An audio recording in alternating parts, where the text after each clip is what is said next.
website and included in the email distributions from the town.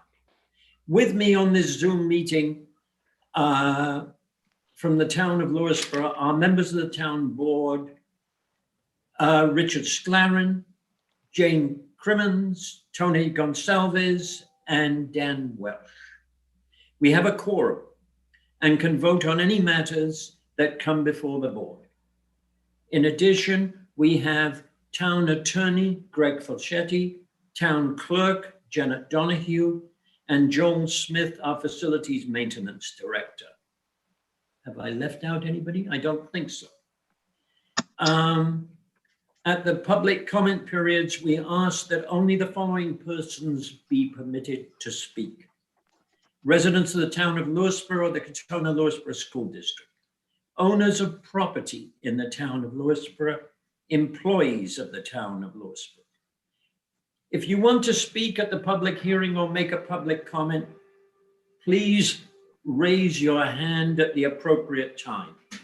To do that, if you are on Zoom, put your cursor at the bottom of the window and you should see an image of people labeled participants. Click on that to get a panel on the right-hand side with icons at the bottom. You can then click raise hand. Participants who have raised their hand will show up on the host screen in the order that you raise your hand. The host will then unmute you and tell you that you have the floor. You may also have to unmute yourself if your microphone isn't active. We are also asking that your video be off during the duration of the meeting and only turned on when invited to speak. If you have dialed in on a phone, you can raise your hand to indicate you want to talk by pressing *9. We will ask people to give their name and which town that they live in upon entering, and to keep their comments to less than 2 minutes. Our town clerk will be keeping time and you will hear a timer at the end of the 2 minutes. If someone is disrespectful or uses profanity at this meeting, they will be asked to leave the virtual meeting, just as they would be asked to leave a physical meeting. Please remember that your camera is on and profanity will not be tolerated in any form, including gestures and acronyms. Now, please stand with me for the Pledge of Allegiance. I pledge allegiance to the flag of the United States of America and to the republic for which it stands, one nation, under God, indivisible, with liberty and justice for all. I'd like to move next, Andrew Lucason. I know he's here because I've seen him. Who, Peter? Andrew Lucason. He was on the next page. Yep, I'm asking him to unmute and to... There he is. Sorry, it doesn't help you to point to his name. Okay.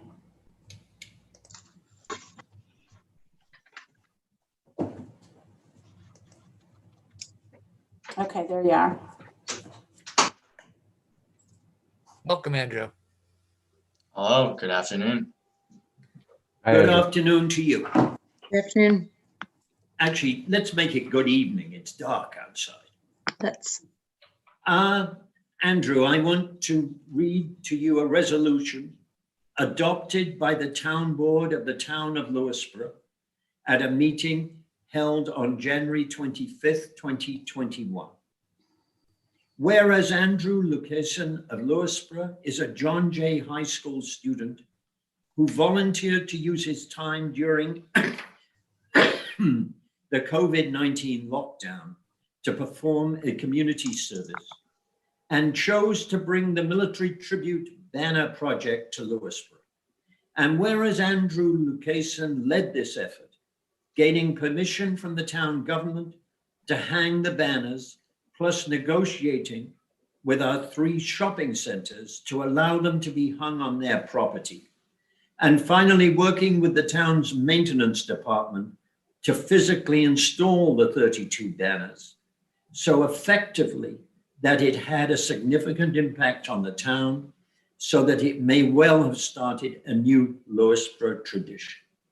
And whereas this dedication to public service is an example to all and is deserving of public notice, now therefore be it resolved that the town board of the town of Lewisboro in the county of Westchester in the state of New York, in recognition of the worthy service of this citizen of the town of Lewisboro, does hereby offer the thanks of its populace to Andrew Allocation for his dedication to honoring Lewisboro's veterans. Be it further resolved that this resolution be spread upon the minutes of this January 25th, 2021 town board meeting for future generations to see, and that copies of this resolution be presented to the family of Andrew Allocation, dated at South Salem, New York, on this 25th day of January 2021. Do I have a second? Second. Discussion, all in favor? Aye. Aye. Aye. Andrew, this is yours, and I will find a way of getting it to you, all right? Normally, I would present it to you at this moment, but it's a bit hard to present it to you in a Zoom. Of course. But congratulations, and thank you very much indeed for your effort. Wonderful you, job. Andrew. Wonderful Thank job. you, Andrew. And Peter, if I may, I also want to acknowledge the Veterans Advisory Committee and specifically John Lemke for working very closely with Andrew in making this a successful project. So thanks to John, and thank you again, Andrew. Real impact. Next, I would like, before we move to anything else, I would like to give our other guest, Andrew Anderson, the floor. Derek Anderson, the floor. He is the executive director of Northern Westchester Hospital. Yep, I'm asking him to unmute. You gonna share? Yes. Mhm.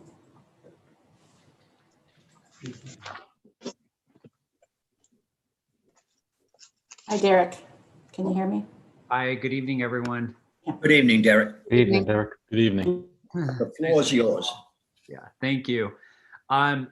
Janet, I'm assuming I may not be able to share a couple of slides. Do you want me just to walk you through some information? You should be able to share your screen. Okay, let me try that. There you go. Okay. You've done it. Perfect. So Peter, Supervisor Parsons, thank you for allowing me to come, and I appreciate the board giving me just a few minutes to update you on a couple of very important things happening at the hospital, and give you a COVID update as well as what we know about the vaccine distribution and the role of Northern Westchester Hospital in that distribution. So for those of you who I have not had the chance to meet, my name is Derek Anderson. I'm the Executive Director of Northern Westchester Hospital in Mount Kisco.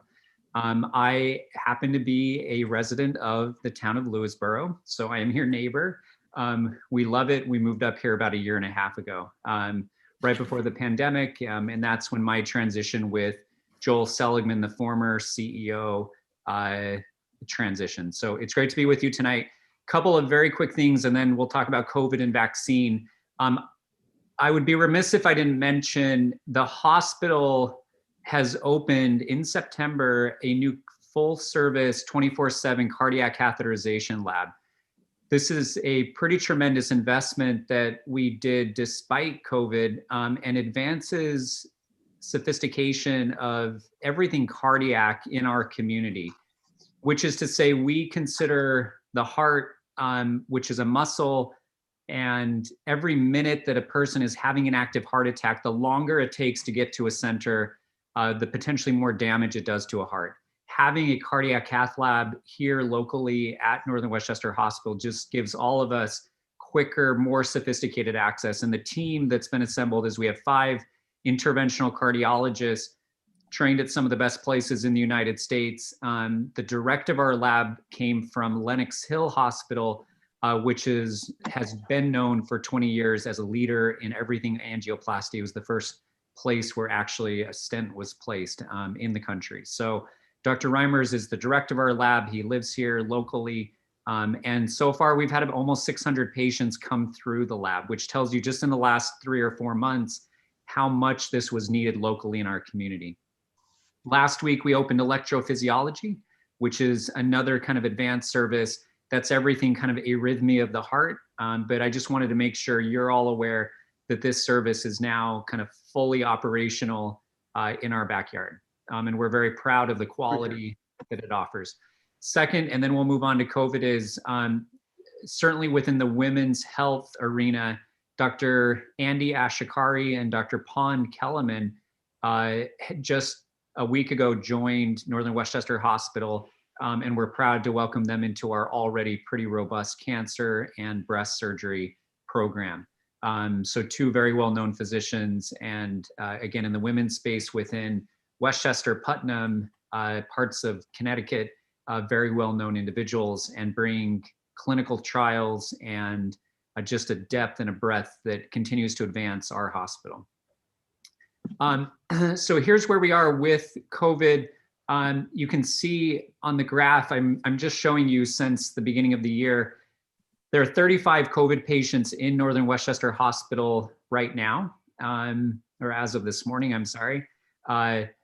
The number has been fluctuating. You see anywhere between kind of low 30s to low 40s for the past almost 6 weeks, which we see as a good sign, is kind of this leveling off, and hopefully soon we'll start to see this taper. This number, just to put it into context, 35 today.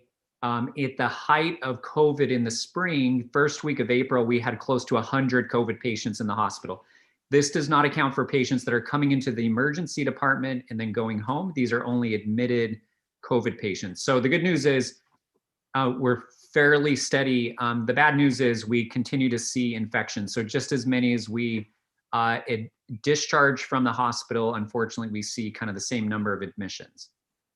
So that's the curve. You can see across all of our 23 hospitals, the curve has fairly flattened and even dipped slightly in the last week or so. I do want to mention this because just to continue to get the word out there, we have been and continue to offer PCR, COVID testing, antibody testing, all of the above. For the community, we removed about a month ago the barrier of a prescription, which, as many of you know, often is the most difficult part to try and get a physician, get the prescription, and then schedule an appointment. So this center is effectively 7 days a week through a quick registration. It is no cost to the patient, and anyone who does not have insurance, there is not a barrier. We will take anybody that needs a COVID test. And this center is doing close to 250 COVID tests per day in our community. Right now, just frankly, because of how stretched our resources are taking care of COVID, keeping the hospital going for normal day-to-day patients, we're only able to operate out of this one center. And this is where all of our pre-surgery testing is done, employee testing, as well as community testing. Okay, so a little bit about the vaccine. I think you've all heard and you've read about this by now, but there's 2 right now approved for emergency use authorization, the Moderna and the BioNTech or the Pfizer vaccine. Both of which require 2 doses. In the next slide, I'll just get in quickly to what the state is doing as far as allocation. Johnson & Johnson is coming up. Dr. Fauci, as early as I think Friday, said that he can see once the data is collected that J&J should come forward to the FDA for that emergency use as early as the next 2 weeks. Johnson & Johnson is effectively having that supply infused into the system will dramatically help with access. What I mean by that is it's only 1 dose, which you can imagine for many of our community members and certainly kind of the underserved individuals in our population, getting and keeping a second dose sometimes may be a challenge. So one dose, and their storage requirements are not as severe as the Pfizer vaccine, which requires sub-zero temperatures to store, which I'm sure you've all heard about. As of this morning, we have vaccinated about 65% of the hospital and the physician staff. Unfortunately, almost every healthcare organization in the state and across the country is starting to see kind of a plateau of hospital workers, somewhere between 65 and 70%, and then they kind of just start to plateau, and you've got 30 to 35% of the population that for some reason just won't take the vaccine.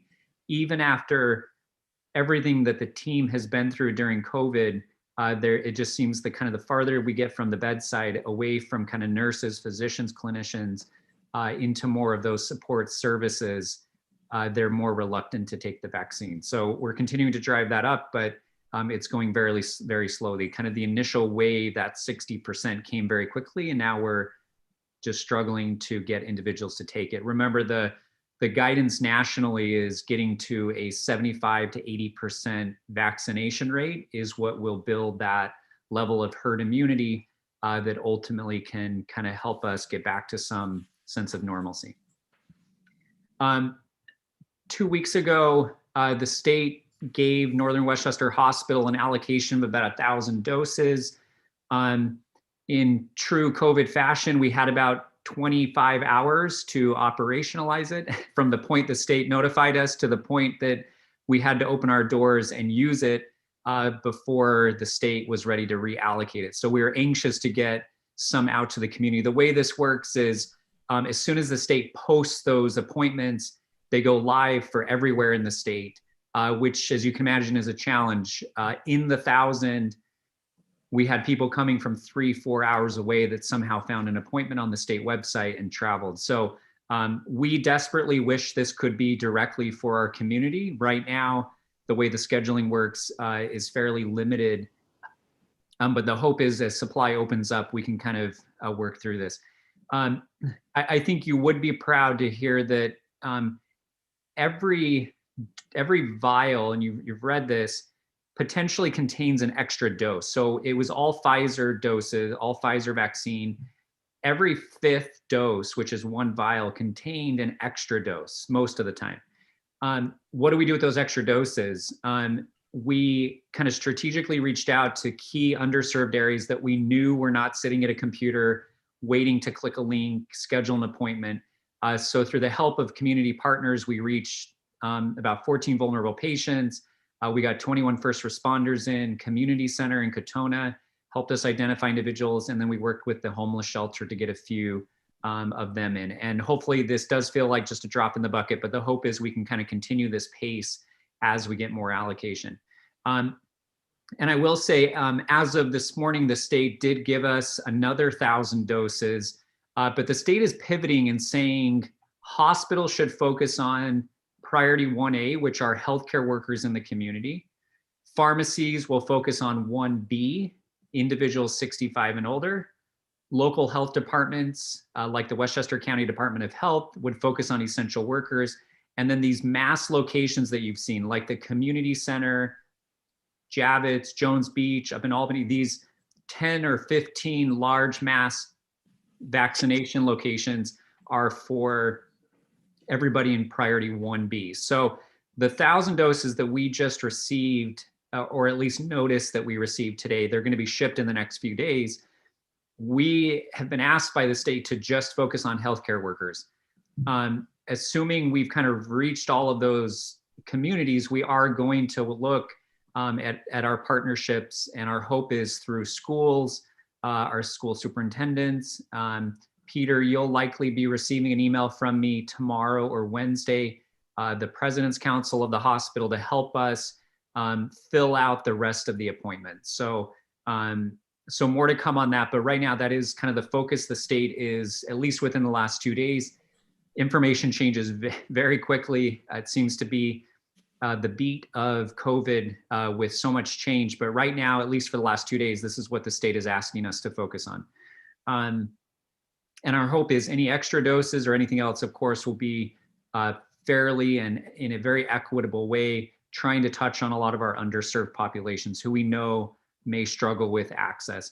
Just very quickly, you've heard this in perspective. Right now, there are 7 million people in the state of New York that are eligible in 1A or 1B.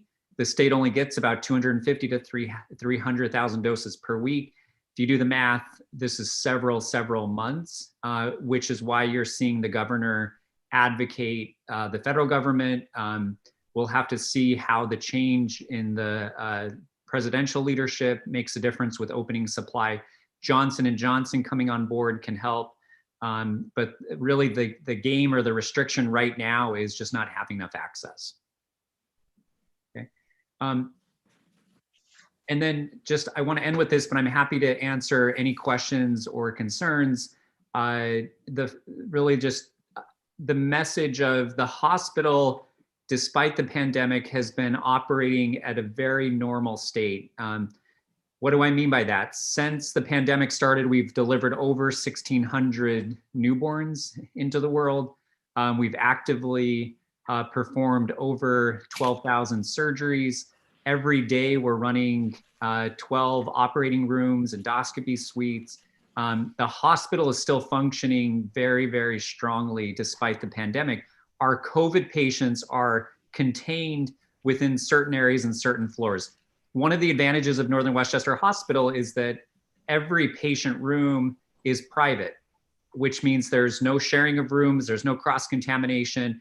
Every patient is kind of tucked away, and certainly our COVID patients are even more tucked away. So they are separate from our surgical areas, different buildings, and we've taken a lot of precautions to make sure that every patient coming in is safe, is tested, and of course the staff are extremely cognizant of every step we take. So the good news is throughout COVID, we have not, knocking on wood, had a single case of cross-contamination, as in a patient contracting COVID from another patient throughout this entire pandemic. And we're very proud to say that safety and quality, and even though it feels restricted because we're not allowing as many visitors in the building, and there's a very strong smell of bleach everywhere you go, but it's helping us stay clean and safe. And so I think with that, that's really all the messages I wanted to get across.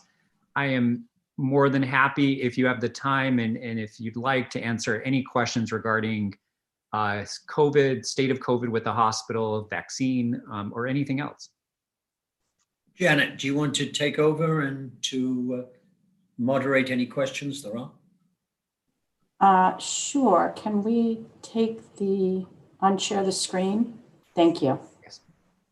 I wonder if I could throw one out first, which is just as a municipality, Derek, do you have any thoughts about what towns and villages ought to be doing these days? I mean, obviously, we get the word out and help promote best practices. Any other thoughts about what we can do to leverage we are? Yeah, I appreciate that, Dan. I think the biggest thing right now is patience. And I know it sounds minor, but the community is extremely anxious. We receive hundreds of phone calls a day of people questioning, why is the state doing it this way? Why can't I get my mother in? Why? And I wish we had 1 million doses that we could give out tomorrow, but the fact is we are limited by supply. It is being controlled very tightly from a state process standpoint. And so I think the more that people can exercise patience with us, with maybe the process in general, I'm not sure how quite to get that message out, but we certainly have fielded a large number of kind of upset, anxious community members. And unfortunately, our hands are fairly tied. We're asked to do a very specific task by the state. And until the supply opens up and we're given a little bit more levity to just start vaccinating more in the community, it's going to be a waiting game, and it's a very stop and go process.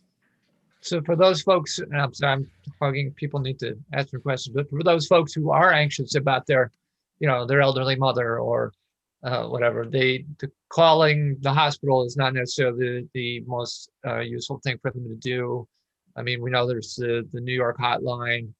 and such. And those are the outlets for those inquiries, I guess. For now, yes, unfortunately. Okay. The other piece, Dan, I think is there's a misperception that there's, quote, a waiting list.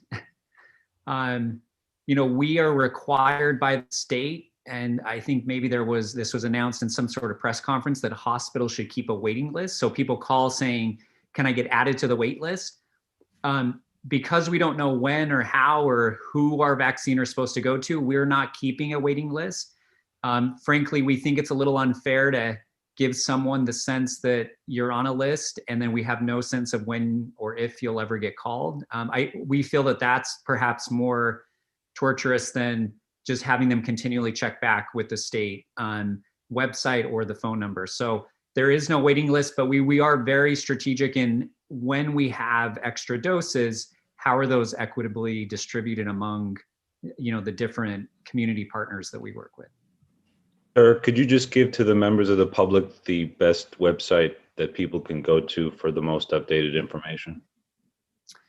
Yeah, absolutely. So best website right now is the state's website, and I'm just going to Google it. I should have it memorized by now, but I don't want to misspeak. We actually have that information on our town website as well, so people are aware. Perfect. Thank you. So it's covid19vaccine.health.newyork.gov. And there you'll find, check your eligibility, locations, which groups are in 1A and 1B. Now there is a misperception, if I can say, because when we opened the community pod a couple of weeks ago, the governor at one point announced immunocompromised individuals are included.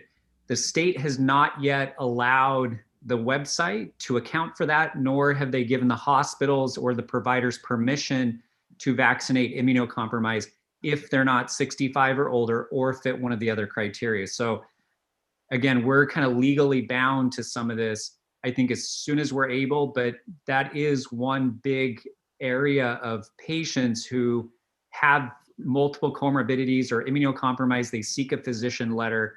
Unfortunately, the state has not allowed for that yet. Even though it was announced, I think the state's still working through the protocol on that. So just that will help maybe to get that message out as well. Derek, go on, Tony. Yeah, Derek, I have a question. So we have senior citizens in town who do not have family, don't have computer access. And then we have our senior outreach coordinator that works through our Parks and Rec and is connected with these senior citizens on a regular basis. Is there a way for us to work with Northern Westchester to get vaccines to them? Yeah, so Tony, right now, based on this allocation we just received, it has to go to healthcare workers first. But I think what we can do is we're actively planning for a day that we can do that. Okay. And so I think what we do is if you can provide me, and I'll make a note to reach out to you tonight or tomorrow. And I think we've maybe exchanged emails. If you could shoot me an email with who that is, I will add them. This is not a wait list, but I'll add them to our coordinating list. And as soon as we're able, I think we'd love to partner on that. Okay. That's really the only way that we're going to get some of these individuals vaccinated. Right. But right now, it's a very centralized model. Pfizer, eventually we actually have a bus that we're ready to go out into the communities. But because of the storage requirements with Pfizer, we're fairly limited. Hopefully Johnson & Johnson, that can change, and once the state allows. Eric, that same bus could presumably, or a small version of it, could visit homebound individuals? Frankly, I think we'd love to do that. It will be a challenge of, we're actively fighting COVID in the hospital. The number of nurses and individuals available, and then just the resource to go one by one may be a challenge. I think we're going to have to figure out a model where we can drive people to some sort of central location. Going one by one would take us years potentially. But we do have in Lewisboro a certain number of people who essentially it is very difficult for them to leave their homes, either through physical weakness or, quite honestly, the amount of machinery that they need in order to go anywhere. Yeah. I think the avenue for that, Peter, will be the healthcare providers that take care of some of those individuals. At some point, the state will allow, visiting nurse services, home care aides to carry vaccine, just like they do the flu vaccine. And then every visit they make, they should be giving the vaccine. So I think that could be a solution for that. But I think, Peter, we're right now, we're still at such a macro distribution point. And this is just my perspective. I'm not managing this clearly for the state. It's at such a macro supply issue right now that I think the thought of going one by one, for people like me, it's kind of a little bit overwhelming because we're still trying to figure out how we can get supply on a bigger scale first. But clearly an important issue that at some point we have to figure out. Thank you. Anybody else? Thank you, Derek, Peter, very much. Peter, I have two people that have their hands up. Sorry. That's okay. So the first person that I'm asking to unmute is Elizabeth Ray Cath, and to share your video if you'd like.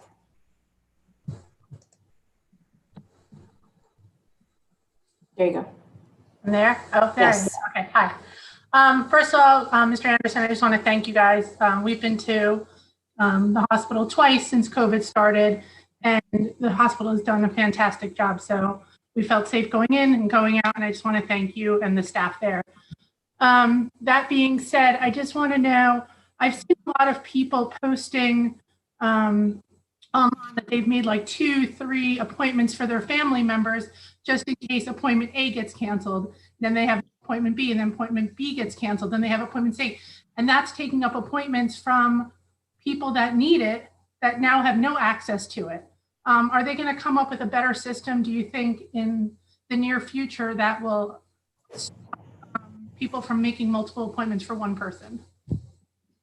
Yeah, so really great question. I think first what's going to help is over this past weekend, the state issued a letter to providers who are distributing the vaccine, effectively mandating that they don't schedule appointments until they have confirmed allocation on site. Within Northern Westchester Hospital and all of Northwell Health, we don't cancel any appointments, and nor have we canceled a single appointment because I guess we're a little bit particular about not scheduling anything or not even posting it to be scheduled until we physically have the vaccine on site. There are some organizations that got themselves into trouble because they opened a lot of appointments on the hope that supply or vaccine would be distributed, and then it wasn't distributed. And so they then subsequently had to cancel appointments. So the state has acknowledged that issue, and just over this past weekend, effectively are telling providers, do not schedule until it's physically on site. I believe that'll correct, let's say 95% of the issue. There's still then a level of anxiety or paranoia that individuals won't believe that, and they're still going to keep multiple appointments. I will tell you the state's website, as good as it is, it has limitations. And right now there's no way, because we've also dealt with a few challenges of multiple kind of duplicate records. And I don't know if I can speak for the state on how they plan to eliminate duplicate records, but I believe this scheduling not until you get your vaccine should help alleviate some of that. Okay. Thank you. Yeah, you're welcome. Thank you. And I have one more. Barbara Flock-Mangione, I'm asking you to unmute and to share the video if you'd like. Okay. Am I unmuted, Janet?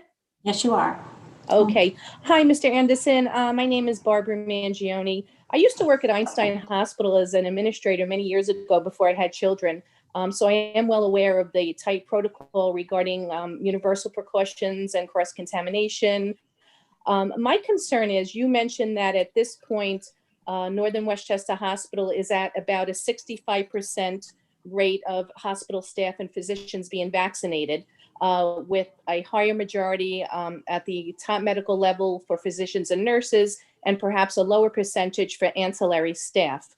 I think my concern is what can be done to convince these other people who are not being vaccinated for whatever their reasons are, to get the vaccine. I know it's a very touchy subject.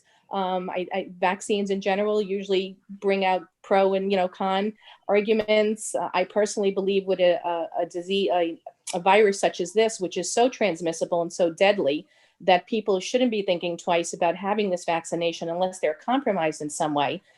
So are these workers being furloughed? Are they being mandatory testing?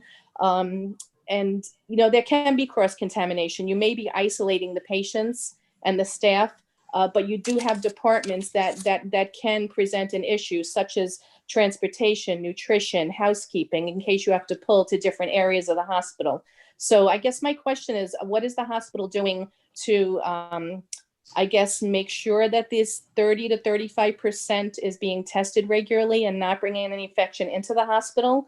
And are they being can you possibly isolate such things as transportation, housekeeping, and food services? Thank you. Yeah, thank you, Barbara. So I think first of all, I remember it's a little bit of uncharted territory for most of us. Second is, because this vaccine is under emergency use authorization, we debate this all the time.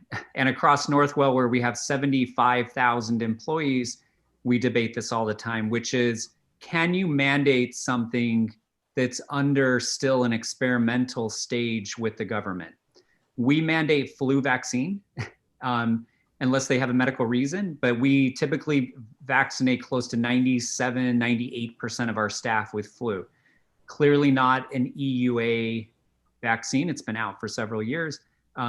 So I think that's the first dynamic, is morally, we've landed that we can't mandate an individual, especially on a vaccine that is still in that last phase of trial. After the 6-month review process, that's at 2 months and then 6 months, they resubmit the data to the federal government. And at that point, it's full approval. Our tone may change on that, but for now, we can't mandate. But to the point of how do we eliminate cross-contamination, to your point, it's 100% impossible. But we have dedicated teams per area. So honestly, our staff that are on the COVID unit on the 6th floor, the 7th floor, are they are dedicated to those floors. Now, are those the same staff that run down to the cafeteria? But I will say proper PPE has kept us very safe throughout the pandemic. And with proper donning and doffing, cross-contamination can be almost zero. And then I think more broadly, that 35% of staff that are not taking it at this point, they're falling into a number of categories, and some of them I can understand. A lot of this is one-on-one conversations with people at this point.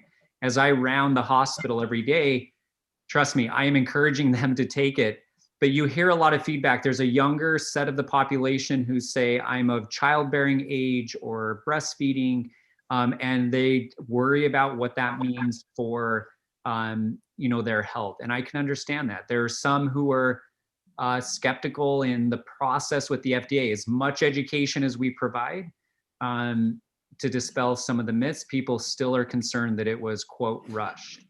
Even though we all understand that the administrative process was expedited, not necessarily the clinical science part of it, which was quite remarkable and miraculous, if you ask me.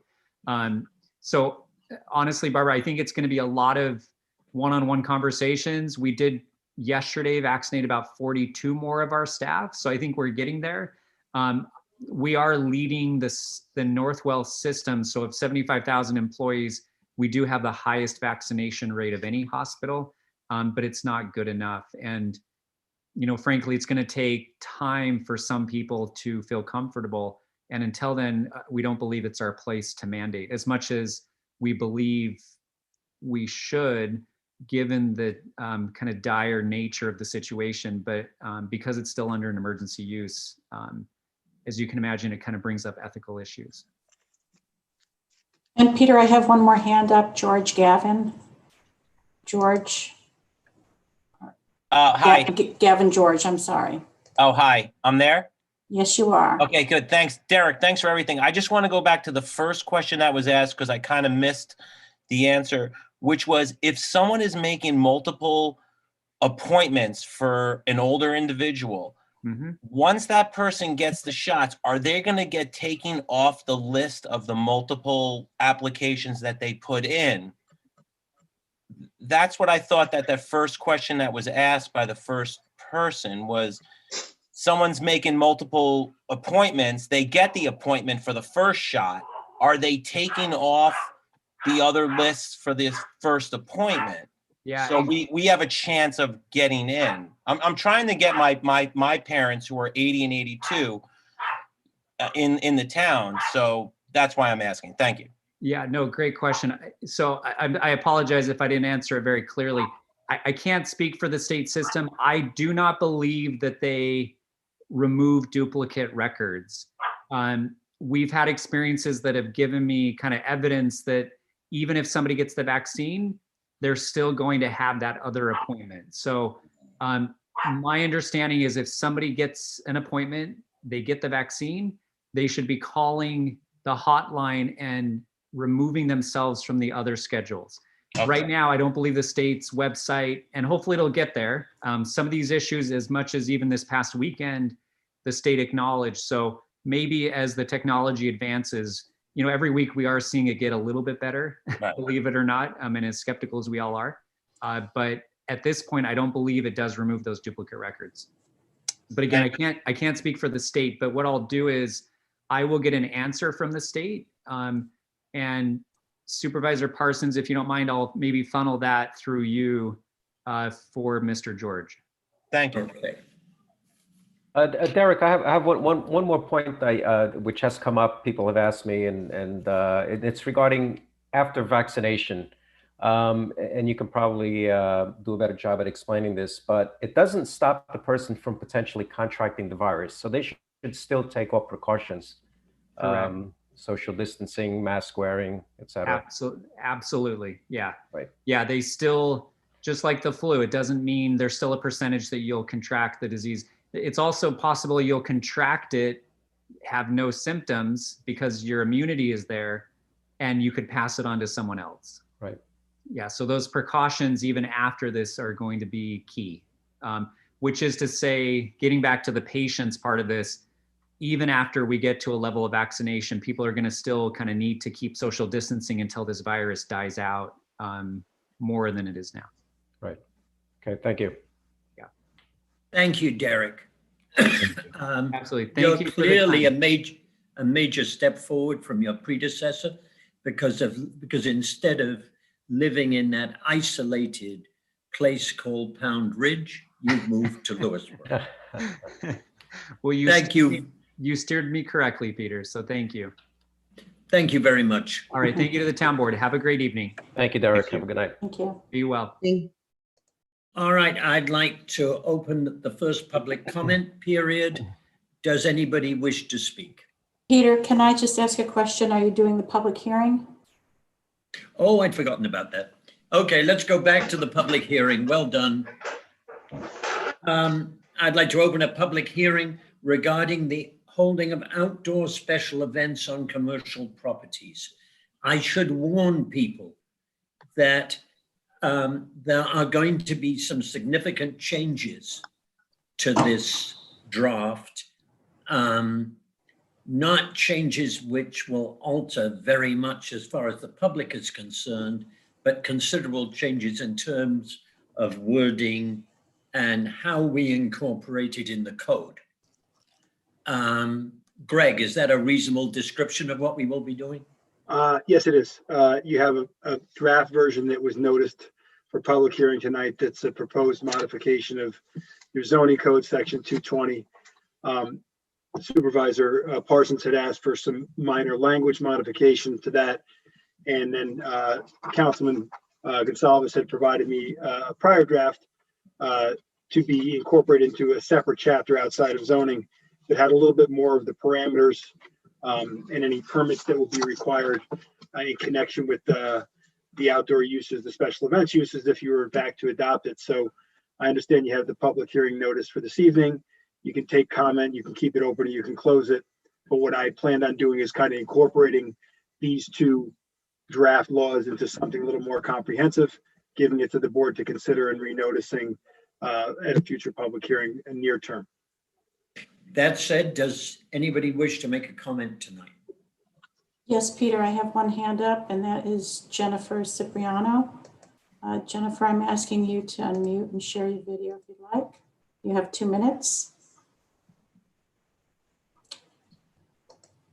Oh, Oh, that's not Jennifer. That doesn't look like a Jennifer. That's not Jennifer. I'm asking you to unmute, so there you go. Jen is much prettier. All right. So basically, I know I've spoken to Tony and I've spoken to Peter about it. We just, as business owners in the community, we're just hoping that it doesn't become a hindrance for business owners to have events, because they're not. We've actually haven't done many events in the last few years, but the Farmers Grind started doing events this year again, and one of the events got a little crazy, but it is COVID this year, and I don't think those events will have that much participation once this whole pandemic ends. But in terms of the town, I'm just hoping that, similar to Pound Ridge, it seems like Pound Ridge has a very easy process to allow these gatherings to occur. And I've seen it seems like Scott's Corners in particular is flourishing with having special events in a simple way of the town permitting them to do these events. And that's what we would hope that we would be modeled after or similarly to them. That's all. You guys have a good night. Thank you. Peter. Thank you, Peter. Thanks, Peter. And Jen is a big improvement. Peter, now I have, I'm asking Robin Bongiorno to unmute and to show their video. And that, again, is not Robin. Yes, I couldn't rename it. Okay. Bill Bongiorno, South Salem, candidate for Lewisboro Town Supervisor. Good evening, Mr. Supervisor and members of the Town Board. Thank you for your service to Lewisboro, your time and dedication to its citizens. It was mentioned at the end of the December 14 Town Board meeting that $65,000 was being allocated to new trail work at the Lewisboro Town Park through a grant. It is my understanding that a grant was applied for by the Lewisboro Baseball Association for the express purposes of improving the existing ball fields at the Town Park, Vista Field, and Fox Valley. Thanks to the efforts, the grant was approved.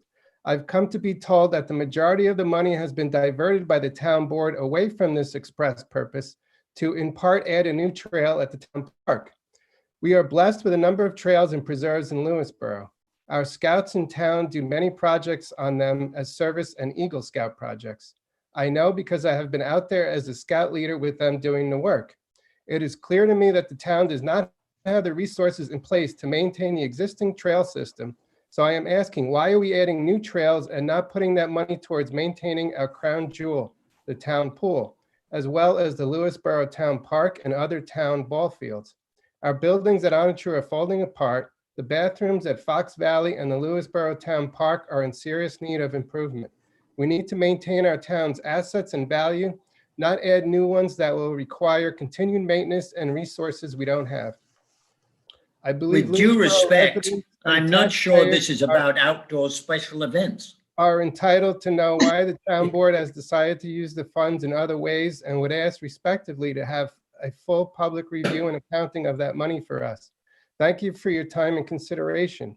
I look forward to working with all of you this coming year, and I'm here to help in any way. Thank you. Please, any further comments should be limited to the holding of outdoor special events. That's what we're holding a public hearing on. Mary Shaw? Yes. Mary Shaw, I'm asking you to unmute and to share your video if you'd like. I'm doing this on my phone, so I don't know if I can Okay, share my but we can video. hear you. I just wanted to say that as far as outdoor events for businesses, I think what we should do is support our local business owners as in any way that we can. I know that the people at the Farmers Grind and at Copia have done a wonderful job of being considerate of their neighbors. And as neighbors, we would like to be considerate of making sure that they can continue to be supporting our communities. So thank you. Thank you very much. Okay, and that appears to be it. Yes. In that case, I've already explained at the beginning what we plan to do. So I plan to continue this public hearing once we've revised the law.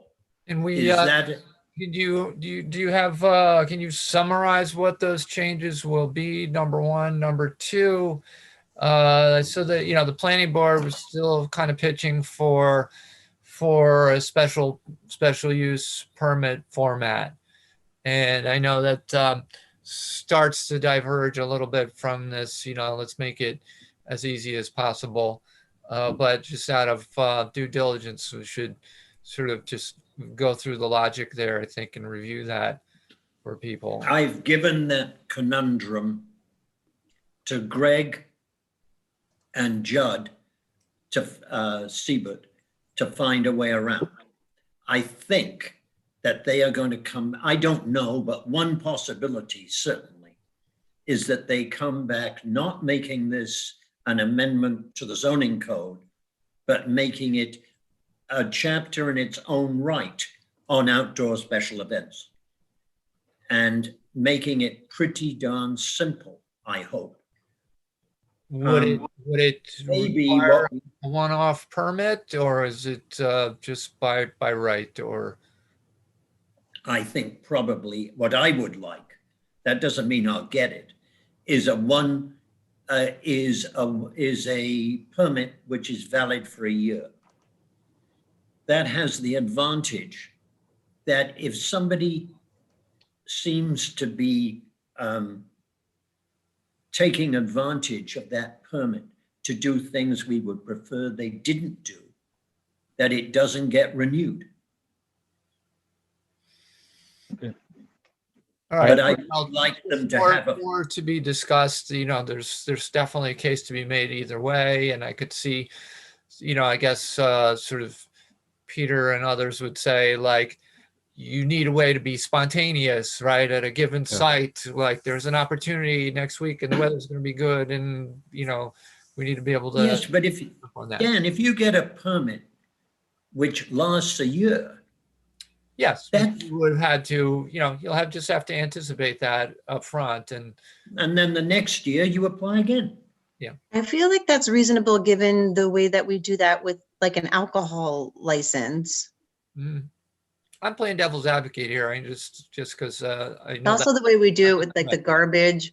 I also like the idea like, you know, I think now more than ever it has shown that, you know, we need a way, at least at first, to like take joint accountability for these things. So, you know, if, like Peter said, if, you know, if we're not seeing eye to eye on how something should be implemented, there's a mechanism for us to sit down and have a conversation before we renew a permit. Well, I have some overall thoughts as far as just to incorporate in the drafting. We want to ensure that the special events are safe and they're actually complementary to any existing brick and mortar businesses which are nearby, as well as reasonable in time and scope. One of the things that we want to ensure based upon last season, we want to maximize outdoor seating capacity. That should be paramount and make that streamlined and easy by an administrative type of permit, which is what I think is probably a good way to do it, where it's limited in time and scope. There's going to be an owner representative on site. I'm just concerned if there's any kind of issue, say in the shopping centers, for example, as opposed to a place like Copia, where something that is there that the owner may want to do, which may be competing to some of the tenants from a food standpoint. And the way the definition is, it's extremely broad. There's nothing, as I see it, somebody wants to park a food truck for 6 months or from unlimited. There just should be some kind of time and scope which got to be incorporated in the drafting, so it's complementary. Rich, but let's make it very simple. Yeah. Let's face it, at the moment, Phil Pine is pushing for this as hard as he can because the Oak Ridge Shopping Center is having its lunch eaten by Pound Ridge, which makes it very easy for this to happen. Oh, I think we should be able to get it done. It's just a matter of drafting so it's complementary to a place, but the interests of out in Vista, because there's less food as opposed to in Cross River or in Golden's Bridge. I just think it's all in the drafting. That isn't quite true, Rich. Vista has a massive food. Well, I just think that it's important that it be drafted properly and reasonable in time and scope. Just putting 1 year and the way the definition reads, it's just, I think, way too broad for what the needs are. It's just it's all the drafting, that's all. Yeah, we'll have a chance to look at the next draft and then we'll discuss it more. But I agree, it needs to be simple. And your points are well taken, Rich. I mean, it can't be a competitive event to an existing brick and mortar store. And you know, that's obvious, but then on the other hand, are they restricting that in Pound Ridge? And if not, are the local businesses finding it to be a problem, or is it a net positive for everybody because the downtown is more lively and just more people are coming, et cetera, et cetera? So I think that's something to be, you know, researched a little bit. Peter, that's what I think Scott's Corners has achieved. Mm-hmm. Peter, do you have familiarity with the Pound Ridge law? No, but I will get it and pass it along to Greg. I have read it. In fact, I think, Peter, the original one that I passed over to Greg today was to a certain degree based on the Pound Ridge one. But I haven't seen that either, so I can provide that with the draft if you like. No, I mean, I can wait. I can wait for the next draft, and I'll look at the Pound Ridge one myself. That's fine. Well, I can provide it along with the draft, so you know what that'd be great. Thank you so much, Greg. You're comparing it to. So I think that to some extent, the Scott's Corners thing, it's the way they interpret it rather than the letter of the law. They interpret it in a very broad fashion. Mm-hmm. Okay, let's move on, gentlemen. Did I make a motion? Close it. Well, do you want to close it or? Yeah, I would leave it open. I would close it because you're going to have a public hearing on something that is, even though it's in the same spirit, it's going to be a different piece of legislation. So, all right, I'll make a motion to close this public hearing. Do I have a second? Second. Discussion, all in favor? Aye. Aye. I'd like to go on and ask the public if they've got any comments on something other than outdoor special events. Do you want to save that to the end, Peter? Or are you going out of sequence? Well, I've got 2 public comments on the agenda. Oh, okay, that's right. This was just a hearing. Okay, got it. Yep. Right. So right now, there are no hands up for public comments. Okay, in that case, I'm going to close the comment. Wait, I do have one now, Mary Shaw. I'm asking All right. Mary Shaw to unmute, and you have 2 minutes. It's me again. Just a quick word. Being on the Conservation Advisory Council, I'd like to just give a quick word for thoughtful tree planting as far as making sure that our neighbors don't remove too many trees from their property, changing the spirit of the place, and to consider the well-being of our environment overall. And that's all I have to say, and thank you for your service. Okay. Thank you, Mayor. I'd like to make a motion to close. Now I've got a lot more. All right. So right now, I'm asking Barbara Mangione to unmute. How's that? Yep, we can hear you. You have 2 minutes, Okay, Barbara. I'm sorry. I just wanted to bring something up over the last couple, because it actually pertains to the viability of the shopping centers. Over the last couple of years, I have been in contact with several of the store owners in the Golden's Bridge shopping center, as well as the property manager and some other people who may be coming in to help manage the property relatively soon. And even last year, I got to speak to Stephen Sipes, who's the owner of the center. I spoke to him several times up in Canada. And I wanted to bring my concerns as a 28-year resident to him directly about the shopping center and the issues the store owners were telling me that residents would talk about on Facebook. So one of the things I did last year was I put out a Facebook post on several different sites telling people what I had spoken about with Mr. Sipes. And they got back to me about what they wanted to see, what their concerns were, what they didn't like about the shopping center. I put that all together just recently because then the pandemic hit and everything went on hold. And I did send that information out to Mr. Sipes up in Canada, one of the new property managers that will be coming in. And I also sent a copy to Rich and Tony because they're also very involved with that area.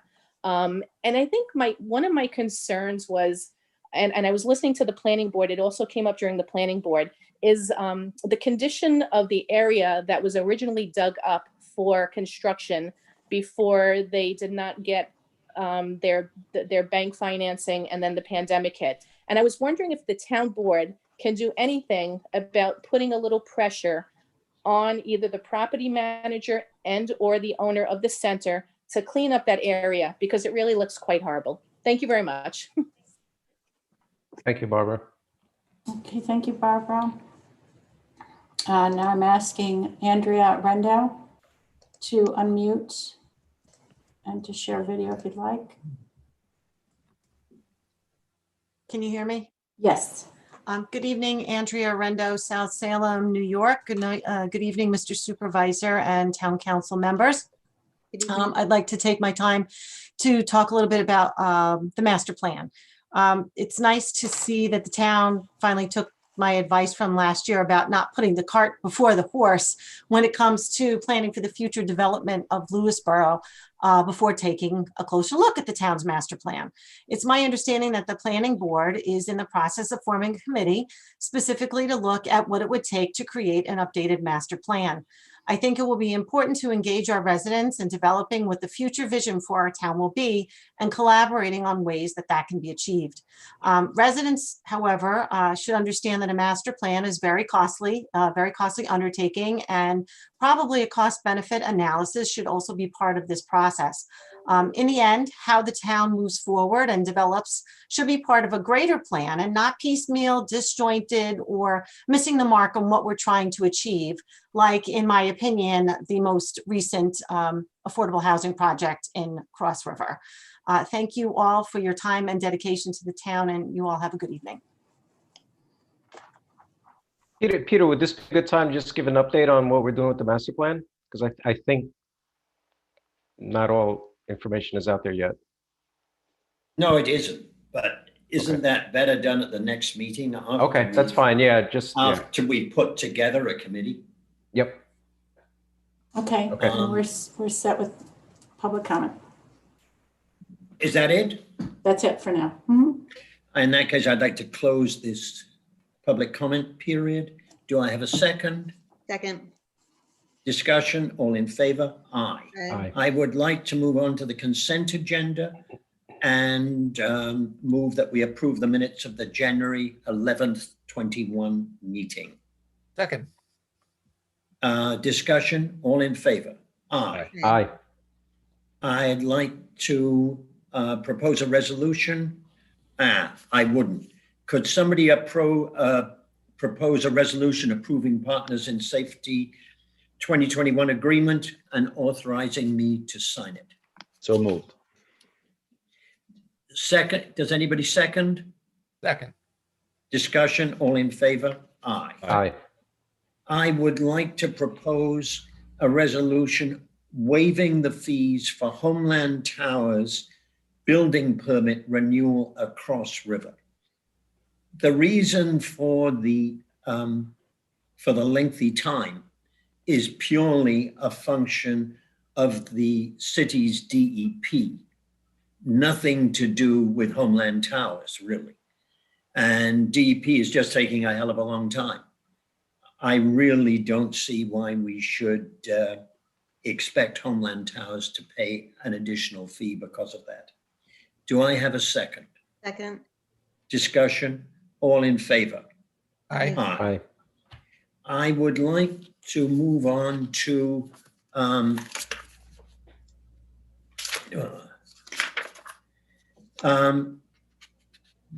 we need to sell up to 2,100,000 tax anticipation notes in anticipation of the receipt of tax or assessments levied for the fiscal year of the town ending December 31, 21. I think you will always, oh, what have I done? Would you like Joel up there? Well, Joel, it might be a good idea if at some stage you came up here and helped me. He's on his way. Thanks. Anyway, without the glory of a picture of me, we can continue. We see you. Actually, we can see you. Yeah. We see you and we hear you.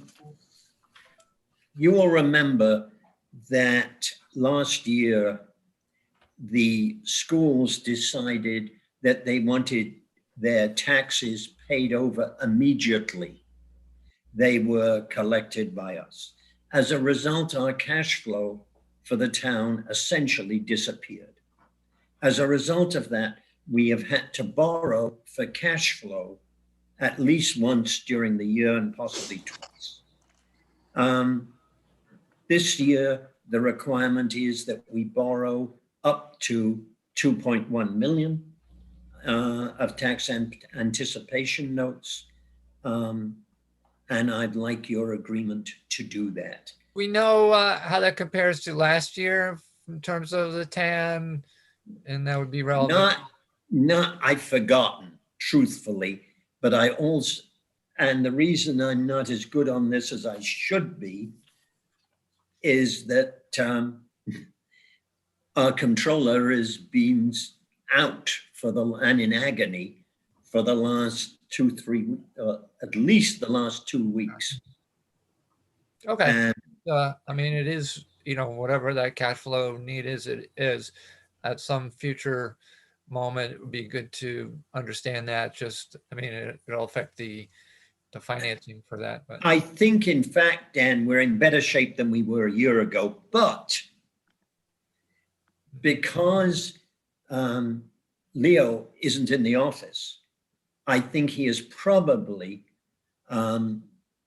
put in a rather liberal estimate. And that's why it's sell up to 2.1 million. Mm-hmm. Do I have a second for this resolution? Second. Discussion? All in favor? Aye. Aye. Peter, I'll take this next one. I propose a resolution authorizing the supervisor to send a letter to state legislators requesting exemption from state speed provisions of town connector roads via home rule resolution.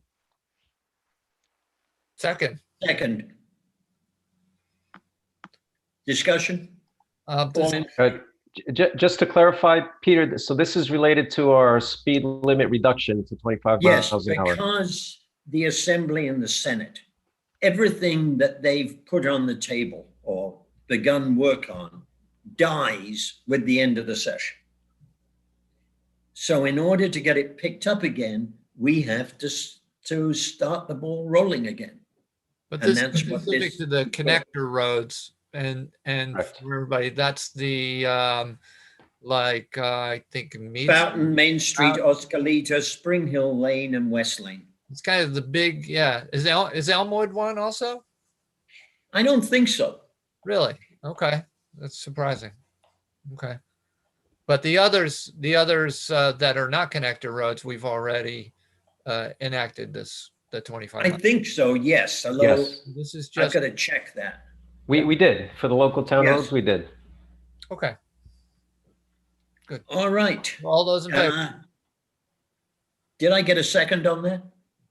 Yes, Jane is. Discussion, all in favor? Aye. Aye. All right, I'd like to move on to a simple discussion of the tree ordinance. I'm not asking anybody to pass it tonight or get into the details, but I do, before we spend a fair amount of work on the details, I would like, thanks, I'd like to get a sense of the board about whether they want to move forward with this or not. I personally, it's no secret, am very much in favor of moving forward on this. Let's just take a couple of reasons. Obviously, we have to do our best to reduce greenhouse gases, and they are reduced by the tree population. Second, we have a dramatic reduction in the number of trees because of the ash tree disease. I really don't think we're going to have any ash trees left within 18 months, and those are the most common, just about the most common trees in town. The increasing frequency of storms due to global warming have left us with an aging tree population, which is being destroyed because of their age, and because a lot of our trees, at least around me, began their life when farming began to deteriorate. And as farming went away, trees flourished. Think about the timing, and that is on the whole well over 150 years ago. The result is we've got a lot of old trees which are vulnerable to storms. Finally, we've put enormous pressure on our utilities to reduce outages. And as a result of that, there's been substantial tree removal. And these factors have caused New York State to launch a program to make seeding trees broadly available. They have caused the Lewisboro Garden Club to initiate a new plant a tree program, Rooting for Lewisboro, later this spring. The club is eager to acquaint residents with the wonderment of trees and shrubs, and so they will offer a fact or fun thought about trees in each talk column in the local paper.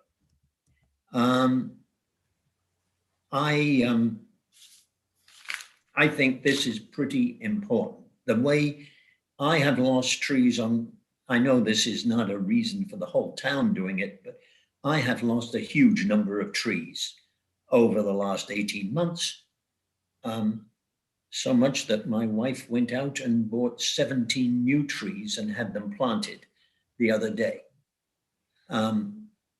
That's kind of a luxury which one can afford once all one's children have left home, but it's not a luxury that most people can afford.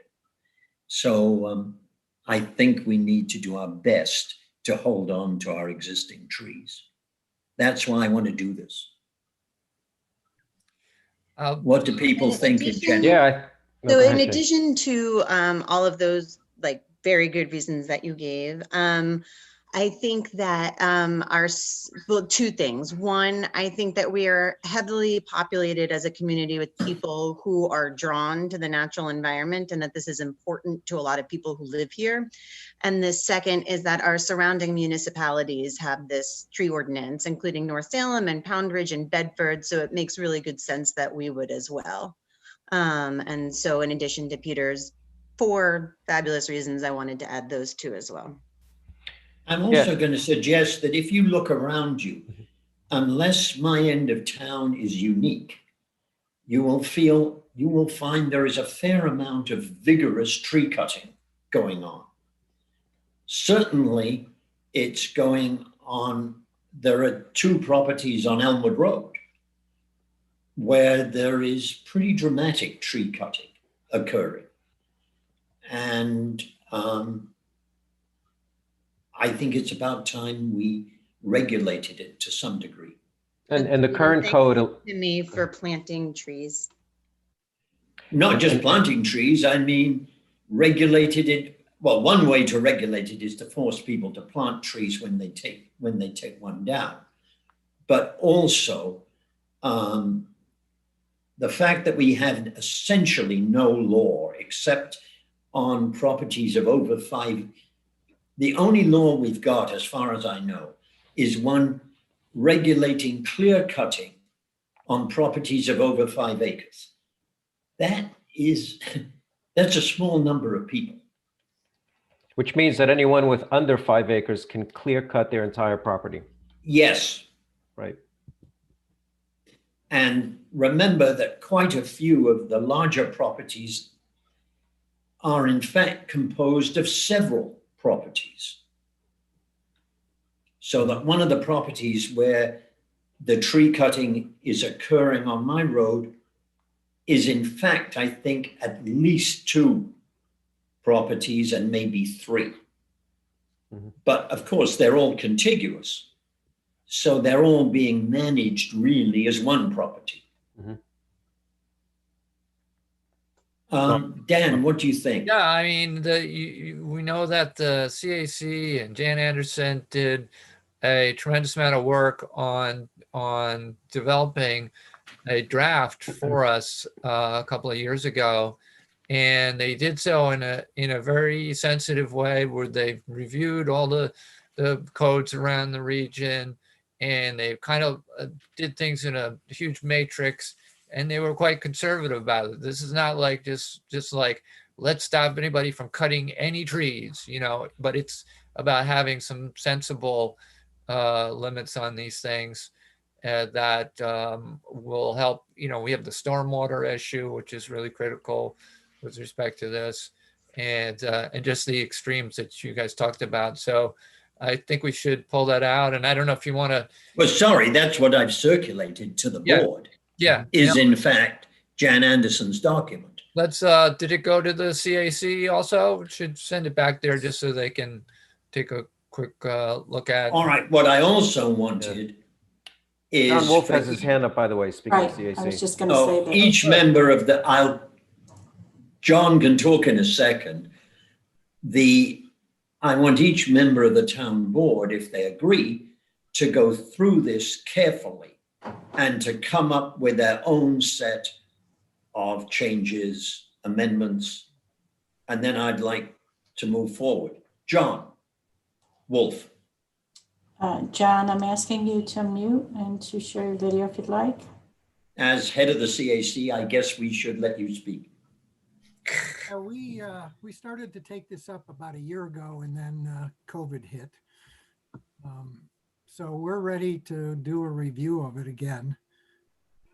We're starting obviously with the document that Jan and the CAC did about 3 years ago, maybe. And I think Dan described it pretty accurately.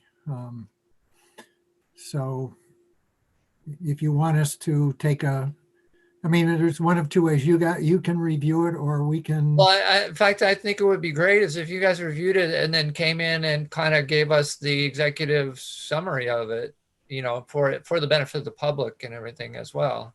We'd be happy to do that. I think okay. A number of people on the CAC have been anxious to do that. So I would suggest that we try to get it done pretty quickly. Well, I'll put it on the next month's agenda. Because I would actually like to pass this law before this we move in to the storm season. Yeah, no, it'll be on next month's agenda. Thank you very much. Welcome. I've got 2 items which are not on the agenda. Oh, did anybody else on the board wish to say anything about this? Nope. In that case, I'll move on to 2 other items. First of all, Michael Armstead, has requested retirement as of January 19th, 21. And he has secondly requested to be reappointed effective January 22, 21. He's a police officer. And he's a police officer. And that has been granted by the chief. There is a minor cost saving for the town in that. Secondly, the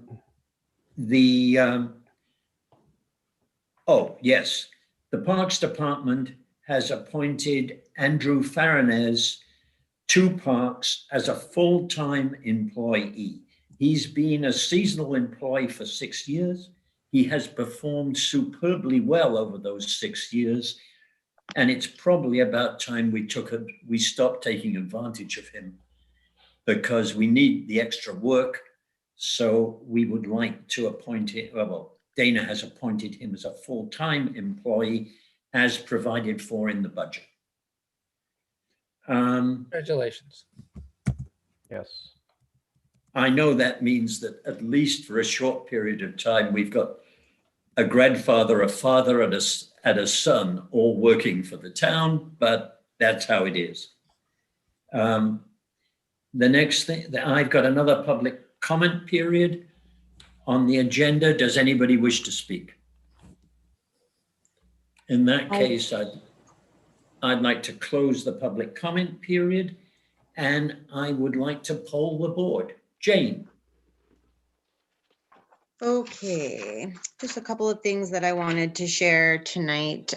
Peter, was now when you were imagining that I might talk about plans for June, or because we had talked about that last week and I thought it was going to be on the agenda, but I didn't know if do you have any idea what I'm talking about? Yes, I do. I am tempted to wait. Okay. For, we didn't have a chance to loop back, so I will leave that. I have a couple of other things that I'd like to talk about. I wanted to update everybody on the ADA accessible nature trail going into the town park. I wanted to say that Kai Weil, who is an Eagle Scout, he's going to be going before PrAC on Thursday night, so I'll be there to support him through that process. He'll be going to see ACARC, and then he'll be coming to us. So he'll be using the part of the nature trail as an outdoor classroom. He's going to help build some benches and some signage. So that should be like a lovely adjacent project to the overall project. And then I wanted to bring attention to some of the things going on at the Lewisboro Library. For regular programming, you can go to the Lewisboro Library .org, but a couple of things coming up. They have a Valentine's Day fundraiser. It's a virtual wine tasting with John Vuolo, who owns South Salem Winery. And so the fundraiser is you purchase a tote bag with 3 bottles of wine from South Salem Winery. It also comes with a wine stopper, some chocolate, some savory snacks, and 2 long stem roses. And it's about a 60 to 90-minute event, and like a lovely way to spend Valentine's Day and support our local library. We have a new children and teens librarian. The children librarian is Marie Nania, who's replacing Anna Moser. And our teen librarian is Jane Rothschild now. And even though people can't drop by as normal to say hello and check in, they are running programs and they are interested in hearing from the community. So if you have, especially any teens who want to get more involved, and so have them contact the library, they would love to get to know people. And then my very last thing for the library for fundraising is that they've been having these enormously successful pop-up bakeries. So there'll be another one coming up for Valentine's Day. We have a couple of community members who just came up with the idea on their own, approach the library and kind of bake as much as they can. And it's been going really fast because it's really popular. They're fantastic bakers, and they're doing this free of service to our town. So for next time, I will get their names so that we can properly thank them. But so please take advantage of all those things and take advantage of all we have going on at the library. Rich. I'm good. Yeah. Oh, Tony. The only update I have You is, always go on and on. Who, me? I'll keep it short this time. In a good way. Just an update on that mess with all the wires on Route 35. We finally got that cleared up just east of Debbie Lane, the broken pole. Yeah. So it took getting Crown Castle to move their fiber, Altice to move their lines. Verizon finally admitted that they were the last ones remaining, and they were there today to take care of it. So it's all done. Great. So I know a lot This of is people an complaining. example. Oh, Yeah, no, this is an yeah. example of something that we have complained to the state about, and the which is the complete lack on the whole of any coordination between the various utilities. So that traditionally NICEAG says we've done ours, and then Optimum says, well, we can't do anything until NICEAG does what they're supposed to do. And anyway, Verizon wires are in our way, and it is chaos. Tony's brilliance in getting this cleaned up was the individual workmen are more prepared to work together than the companies are. And what he managed to do was to get an employee of Verizon to work with an employee of Actually, the other way around. It was employee of Altice. After complaining to John Dulligan many times, the actual field person reached out to me directly. He confirmed it was not Altice wiring that was left on that old pole. It was Verizon. And he said, but I'll call Verizon and take care of it. He called me back 5 minutes later. They're there now, taking care of it. I mean, this drives me mad, this complete refusal to talk to each other by these utility companies. Sorry, Dan. Not much. I guess I will comment that this past weekend was very busy for me, but I kept my sanity by going out to one of our parks. Well, it was actually, I went up to Mountain Lakes, which is not strictly speaking our park, but it's very close to us. So it truly is an amazing resource that we have access to. The second point I would make is just to reinforce, Jane's work on the ADA trail. A comment earlier today made it seem like this was like a terrible finite pie decision that went awry because we're not bringing more dollars to the baseball folks. And we love the baseball folks, and they've done amazing work, and keeping up the facilities and fundraising and doing. But what Jane has here is a real important foray into efforts to provide activity outlets for folks who had traditionally not had those outlets. And I think we should all really celebrate that, rather than like getting out there and say this is like this crumbs we're all scrambling after. So I hope everyone doesn't take it that way. This is a really important effort that's going on there. So I agree, Dan. Yep. Well put, Dan. I really appreciate that. And I also just want to clarify that it is an existing trail. We're updating it so that it can be inclusive for everybody, and then do some more updates so that the kiddos with the invisible disabilities, we have kids from camp there, right? We offer all our programs here, but that trail is not accessible to all of them. And so we're just updating, and it is the town park. So, it was very thoughtfully chosen as a location in terms of that being the center of town. And the Lewisboro Baseball Association,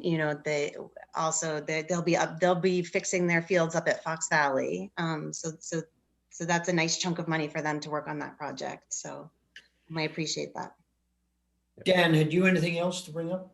No, I guess I could just point out that, as you noted, that the community solar, the big solar farm that so many have signed up to, is going into operations. And so all the folks, we have something like 170, 180 folks who signed up here in Lewisboro have helped to put this new clean energy facility online and push some of those dirty electrons out of the grid and start moving us in this direction that we really have to move faster and faster. And there's still plenty of opportunity for people to sign up and, you know, save money on your bill and help continue to make progress on that. So please, you know, get in touch with us if you don't know how to do that.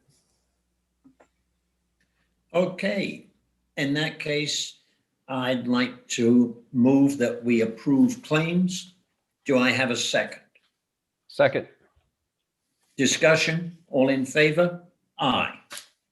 The next town board meeting will be on Monday, February the 8th, 2021 at 7:30 via remote access. I'd like to make a motion to go into executive session to appoint members of committees and a new police officer. Do I have a second? Second. Discussion, all in favor? Peter, can I just say one more thing that someone just reminded me? They want us to get this out there. Amy Raffle and Allison Edgar did baked for the library, so we'd like to thank them for doing that. That's who it is, Amy Raffle and Allison Edgar. Thank you so much, Tony. I knew Amy Sorry to Raffle, but I interrupt. couldn't remember Allison Edgar, and I didn't want to say one and not the other. So thank you so much. You're welcome. All right, Peter, carry on. To appoint a new part-time police officer and in addition to appoint various committee members. Do I have a second? Second. Second. Discussion, all in favor?